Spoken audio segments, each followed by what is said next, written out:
So I fell for my professor, who also happens to be my housemate. I'm 17, just started college, and I need a place to live. The dorms are full. My mom's been on my case about it for weeks. Sarah, you need to figure this out. You can't commute 2 hours every day. She's right. But apartment hunting is terrible. I'm scrolling through rental listings at midnight on a Tuesday. Most places are too expensive in sketchy neighborhoods, or require 6 months rent up front. I'm about to give up when I see it. House on Maple Street, 2 bedrooms, shared living space. $600 a month, including utilities. It's perfect. Too perfect. There has to be a catch. The catch is I'd be sharing with one other person. The landlord responds within an hour. We set up a viewing for the next day. The house is nice. It's old but well kept. The landlord, Mrs. Chen, offers me tea the second I walk in. My room would be upstairs, decent size, faces the street. There's a bathroom attached to my room and another one for the other bedroom. The kitchen is small but functional. The other tenant is very quiet, Mrs. Chen tells me. Very responsible, pays on time. You won't have any problems. Can I meet them? I ask. He's at work right now, but I can give you his number. So I'd be living with a guy. That's fine. Probably fine. I look around. It's affordable. It's available now. It's close to campus. I'll take it, I say. I sign the lease that afternoon. My mom asks if I've met my housemate. I say no, but the landlord vouched for him. My mom gives me a look. Sarah, it'll be fine, Mom. I'm an adult now. She doesn't look convinced. Neither am I. Move-in day is Saturday. I borrowed my friend's car to haul my stuff. It takes 3 trips, and by the end, I'm sweating and tired. The room is empty except for a bed frame and desk. I'm trying to put the bed frame together. The instructions might as well be in another language. When I hear footsteps, heavy ones, then a knock on my open door. I turn around, still holding a metal piece. There's a guy standing there. Tall. Really tall. Maybe 6'2". Dark hair. Neat. He's wearing jeans and a button-up shirt like he just came from somewhere important. He looks older. Mid-20s, maybe. You must be Sarah, he says. His voice is deep. Calm. Yeah. Hi. I hold up the metal piece awkwardly. You're Ryan? That's right. He glances at the bed frame pieces. Need help? Yeah, actually. I have no idea what I'm doing. No problem. He steps in, grabs the instructions, and within 10 minutes, we have the frame together. Thank you, I say. Really. I would have been here all day. Welcome. Kitchen's shared. I usually cook around 7. Each bedroom has its own bathroom.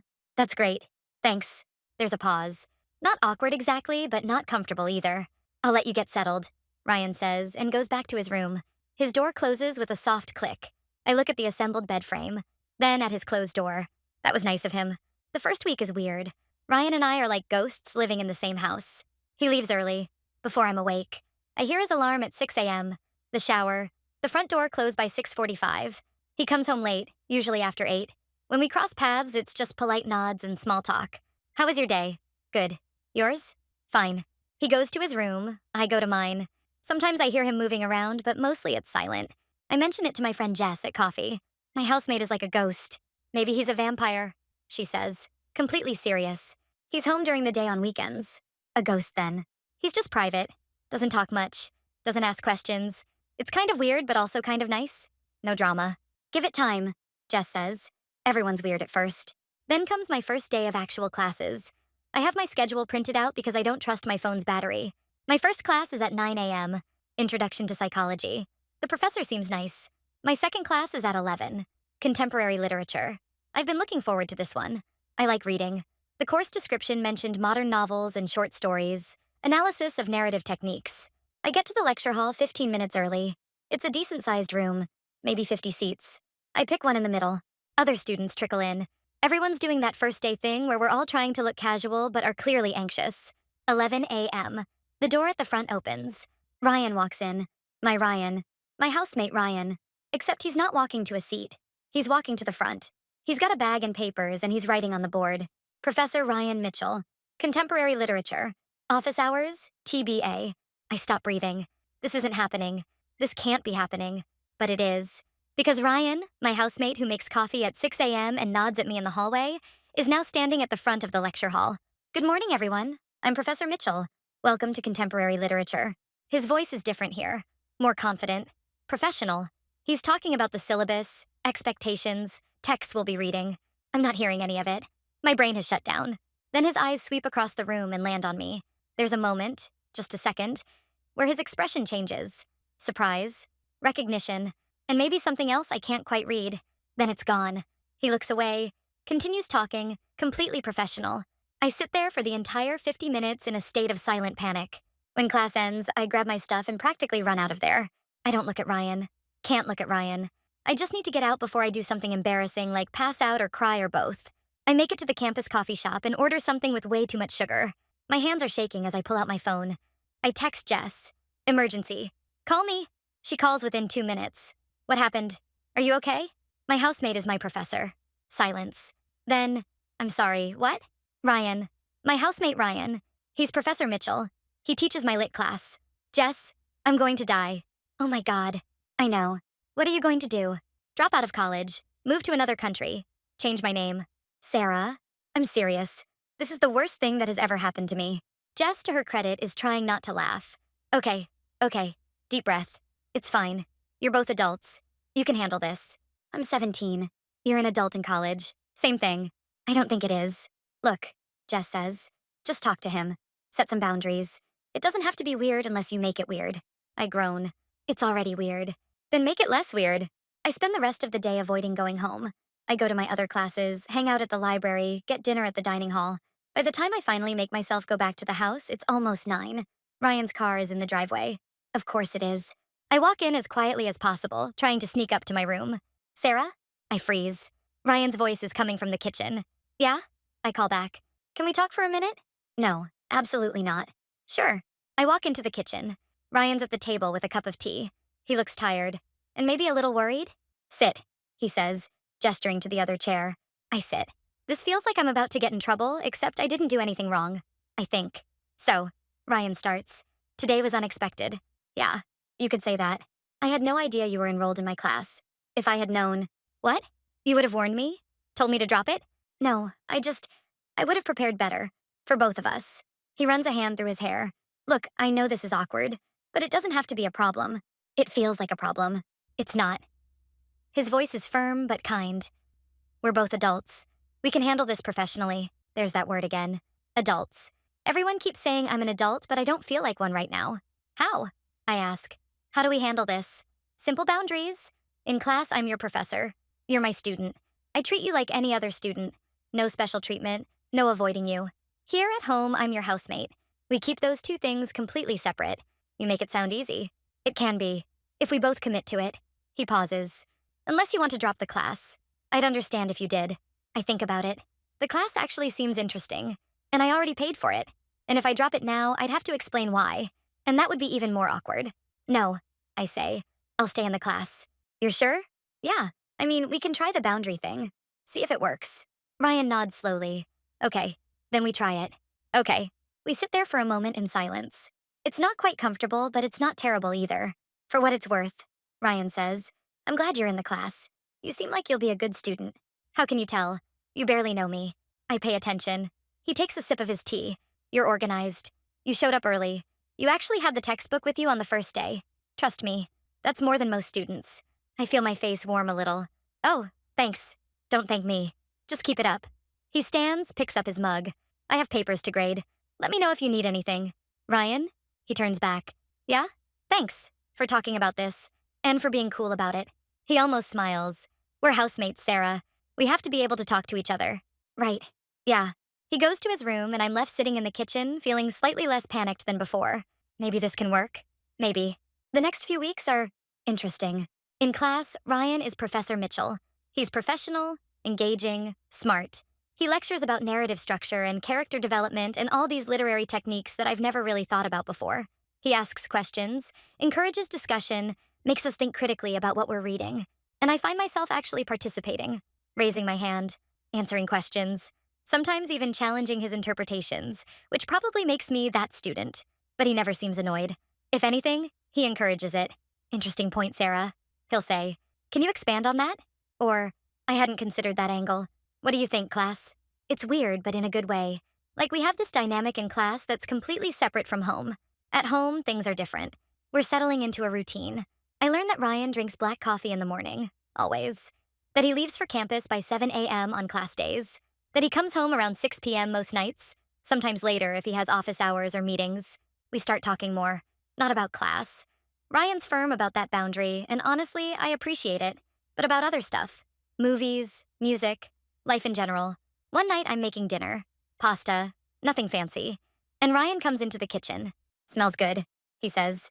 Thanks, it's just spaghetti. Better than what I usually make. I look at him, surprised. You seem like you'd be a good cook. I can follow a recipe. Doesn't mean I'm creative with it. He opens the fridge, pulls out ingredients for a salad. Mind if I join you? For cooking, I mean. Not for eating. Unless you want company. Sure. Both, I guess. So we cook together. It's nice. Easy. We talk about nothing important. The weather, campus, a show we've both been watching. When the food's ready, we sit at the small kitchen table and eat. This is good, Ryan says. It's literally just jarred sauce and pasta. Still good. We fall into this routine. A few nights a week, we cook at the same time, end up eating together. Sometimes we watch a movie after. Nothing planned, it just kind of happens. I learned things about him. That he did his graduate work at a university out east. That he spent a year in Europe after finishing his PhD, teaching English and traveling. That he plays guitar but doesn't perform because he gets too nervous. You? Nervous? I say one night. You seem so confident. In front of a class, sure. But put a guitar in my hands and an audience in front of me? I freeze. That's kind of funny. It's embarrassing. It's human. He looks at me then. Something shifting in his expression. Yeah, I guess it is. I tell him about my life too. About growing up in a small town where everyone knew everyone. About my family. My mom's a teacher. My dad works in construction. About how I've always loved reading and writing. How I'm thinking about majoring in English, but I'm not sure. You should, Ryan says. If it's what you love. But what do you do with an English degree? Besides teach? Lots of things. Write, edit, work in publishing, go to law school. The degree isn't the limitation. Your imagination is. That's very inspirational, teacher of you. He laughs. Sorry, occupational hazard. October arrives. The weather turns cool and beautiful.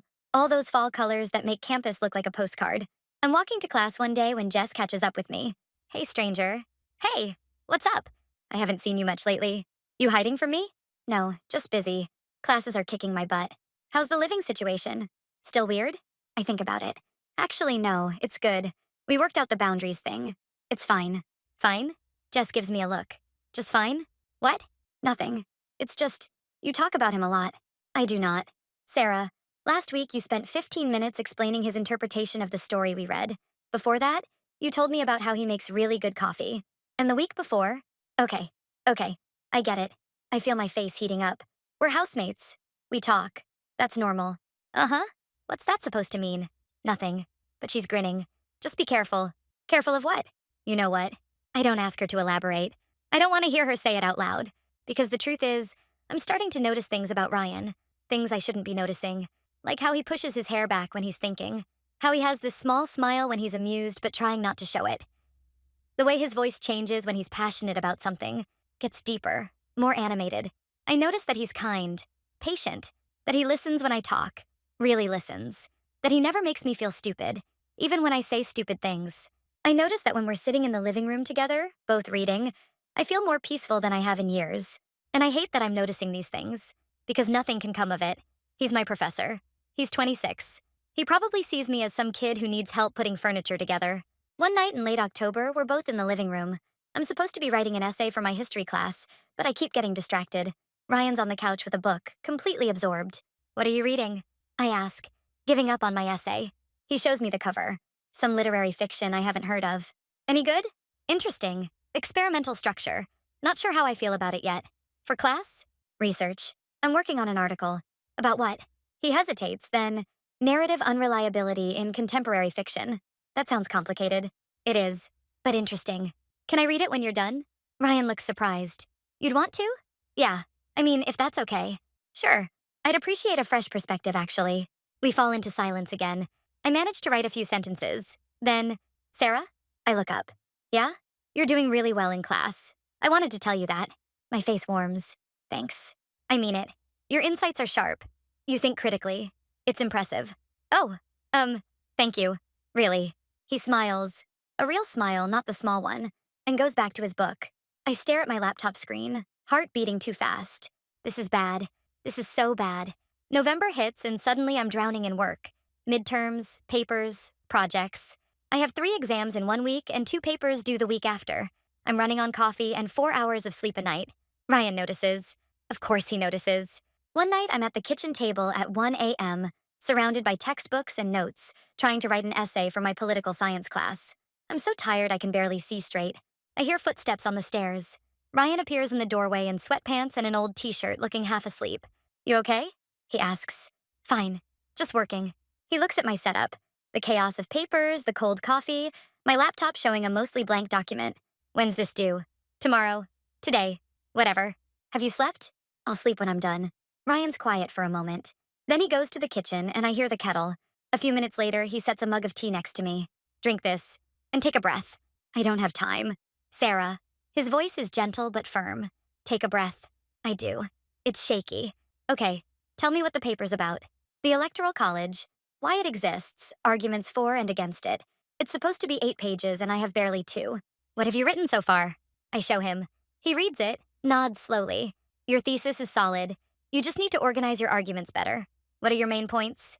And just like that, talking it through with him helps. He doesn't write anything for me. Doesn't even tell me what to write. Just asks questions.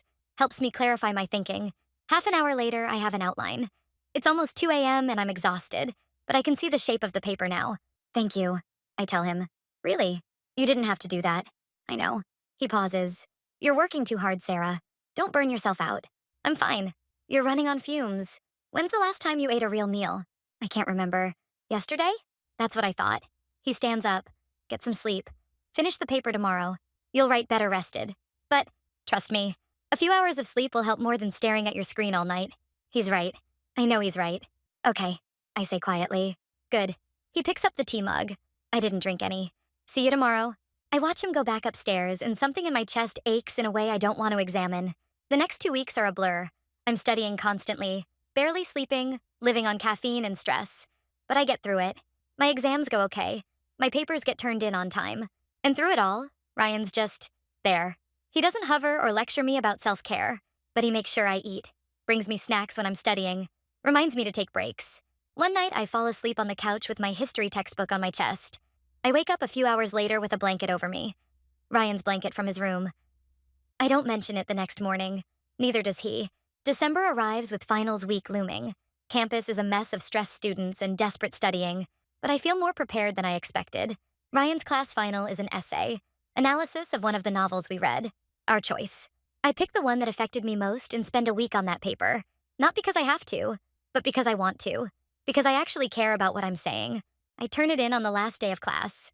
Ryan collects all the papers, reminds us about grade posting timelines. Have a good break, everyone, he says. It's been a pleasure teaching you. Students pack up, filter out. I take my time, waiting until most people have left. I'm not sure why. Maybe just to say something, though I don't know what. Ryan's organizing his papers when I approach his desk. Hey, I say. He looks up. Hey, I just wanted to say thanks. For the semester. I learned a lot. You did great work, Sarah. Really. You should be proud. There's this moment where we're just looking at each other. Something passes between us. Something I can't name but feel in my chest. See you at home? I say. A small smile. See you at home. Finals end. Campus empties out as everyone heads home for winter break. I'm going back to my parents' house for 2 weeks, and honestly, I'm looking forward to it. To my own bed, my mom's cooking, not thinking about school. But I'm also sad, because 2 weeks without seeing Ryan feels longer than it should, which is ridiculous. It's only 2 weeks. I pack up my stuff. Ryan's leaving tomorrow morning, driving to visit his family a few states over. Have a good break, he tells me as I'm loading my car. You too. See you in January? Yeah, January. I drive away, watching the house disappear in my rearview mirror and try not to think about how much I'm already missing it. Missing him. Winter break is nice. I sleep in, catch up with high school friends, help my mom decorate for Christmas. My family asks about college, about my classes, about my living situation. How's the house? My mom asks one night at dinner. Good. Really good, actually. And your housemate? Ryan, right? Yeah, he's nice. Quiet. We get along well. That's good. She pauses. He's not weird or anything? Mom, no, he's completely normal. Actually, he's pretty cool. My dad raises an eyebrow. Cool? Yeah. He's smart, traveled a lot, plays guitar. We talk sometimes. Just talk? My mom asks. And there's something in her tone. Yes, just talk. We're housemates, Mom. That's it. She doesn't look entirely convinced, but she drops it. I try not to think about Ryan too much. Try to enjoy being home, being with my family, but I keep wondering what he's doing. If he's having a good time with his family. If he's thinking about... No. Stop. He's not thinking about me. Why would he be? On Christmas Eve, my phone buzzes with a text from an unknown number. Hope you're having a good break. Ryan. I stare at my phone for way too long. He texted me. Ryan texted me. I save his number and reply, You too. Merry Christmas. His response comes a few minutes later. Merry Christmas, Sarah. That's it. Just that. But I read it probably 20 times before I go to bed. The last few days of break drag by. I'm ready to go back. Ready to see my friends. Start the new semester. Ready to see Ryan. I get back to the house 2 days before New Year's. Ryan's car is already in the driveway, and my heart does this stupid jump thing. I walk in with my bags. The house smells like coffee. Ryan's in the kitchen, and when he sees me, his whole face lights up. Hey, he says. Welcome back. Hey. I set my bags down. How was your break? Good. Quiet. Yours? Same. Nice to see family, but I'm glad to be back. Yeah, he says, and there's something soft in his voice. Me too. We stand there smiling at each other, and I realize how much I missed this. Missed him. Missed us. Want some coffee? He offers. Always. We spend the rest of the afternoon just talking, catching up on our breaks, making plans for the new semester. It's easy and comfortable and right. That night, I'm in my room when I hear guitar music. Soft, acoustic, drifting from Ryan's room across the hall. I've never heard him play before. He said he was too nervous to perform, but apparently he plays for himself. It's beautiful, gentle and melancholic, and somehow hopeful at the same time. I sit on my bed, listening, and wonder if he knows I can hear him. Wonder if maybe he's playing for me. Spring semester starts. The house falls back into routine. Coffee in the morning, occasional shared dinners, movie nights that happen without planning. But something's different now. There's this awareness between us, this tension that wasn't there before break. I catch him looking at me sometimes. When we're in the kitchen, when we're watching TV, he looks away quickly, but I see it. And I know he catches me looking too. We're dancing around something, neither of us saying it out loud. I'm not in his class this semester. I already completed my literature requirement. It feels weird at first, not seeing him in that context. But it also feels freeing, like one less boundary between us. We start spending more time together, watching movies, cooking elaborate dinners just because, staying up late talking about everything and nothing. I learn more about him, about his childhood in the suburbs, about his parents who are still happily married after 30 years, about his sister who's a doctor, about his ex-girlfriend from grad school who broke his heart, which is why he's been single for the past 2 years. What about you? He asks one night. Any heartbreak in your past? Not really. I dated a guy in high school for like 3 months. It was pretty boring. Boring how? Just nothing. No spark. We had nothing to talk about. I pause. Not like this. Not like what? This. Us. We always have things to talk about. Ryan's quiet for a moment. Yeah, we do. The air between us feels charged, heavy with things unsaid. Sarah, he starts. Want to watch another episode?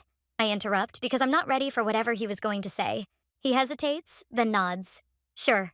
February is when things get harder. Valentine's Day comes and goes. Neither of us acknowledges it, but it hangs in the air anyway. One night I'm making dinner, trying a new recipe that requires way more steps than I anticipated. And I'm getting frustrated because nothing's working right. Need help? Ryan appears in the doorway. This stupid sauce won't thicken and I don't know what I'm doing wrong. He comes over, looks at what I'm making. You need to let it simmer longer. And add a little cornstarch. Where would I even get cornstarch? I have some. He reaches into the cabinet, pulls out a container. Here, just a teaspoon mixed with water first, then add it slowly. We work together to save the sauce. Our hands brush once, twice. Neither of us pulls away as quickly as we should. There, Ryan says. See?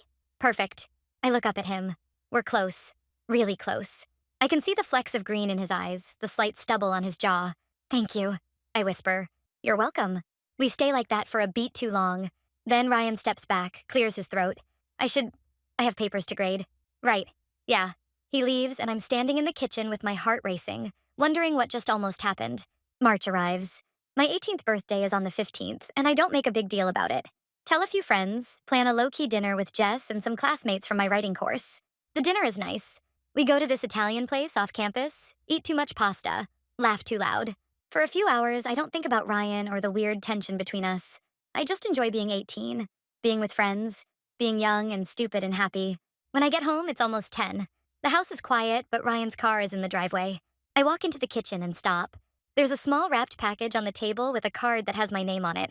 My heart starts beating faster. I sit down, pick up the card. Ryan's handwriting. Happy birthday, Sarah.